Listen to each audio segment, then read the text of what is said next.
জাতীয় semiconductor symposium এবং biotech electronics, কৃত্রিম বুদ্ধিমত্তা ও রোবোটিক্স সম্মেলন উদ্বোধন করতে শনিবার সকালে রাজধানী তেজগাঁওয়ের নভ থিয়েটারে আসেন প্রধানমন্ত্রী তারেক রহমান। ২ দিনব্যাপী এ সম্মেলনের উদ্বোধন করেন তিনি।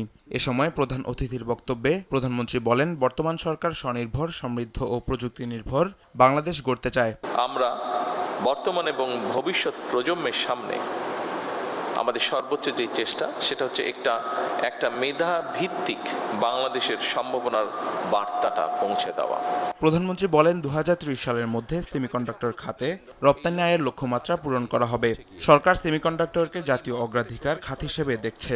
বাংলাদেশের সামনে একটা অপার সম্ভাবনা এবং সুযোগ বিদ্যমান।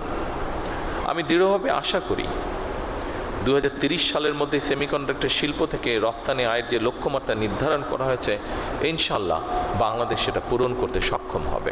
সেই সঙ্গে এবার বাজেটে সেমিকন্ডাক্টর শিল্পের কাঁচামালের উপর সব ধরনের শুল্ক প্রত্যাহার করার বিষয়টিও উল্লেখ করেন তারেক রহমান। সেমিকন্ডাক্টর শিল্প তৈরির সকল কাঁচামালের উপরে সব ধরনের ট্যাক্স বা শুল্ক প্রত্যাহার করা হয়েছে।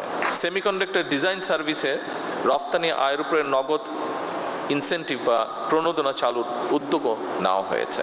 বিজ্ঞান ও প্রযুক্তি মন্ত্রণালয়, বাংলাদেশ সেমিকন্ডাক্টর ইন্ডাস্ট্রি অ্যাসোসিয়েশন ও সিলিকন রিভারের যৌথ উদ্যোগে আয়োজিত এই সম্মেলনে ১১টি অধিবেশন এবং ৭টি কৌশলগত আলোচনা সভা অনুষ্ঠিত হওয়ার কথা রয়েছে। তামিম মাহবুব, দেশ টিভি, ঢাকা।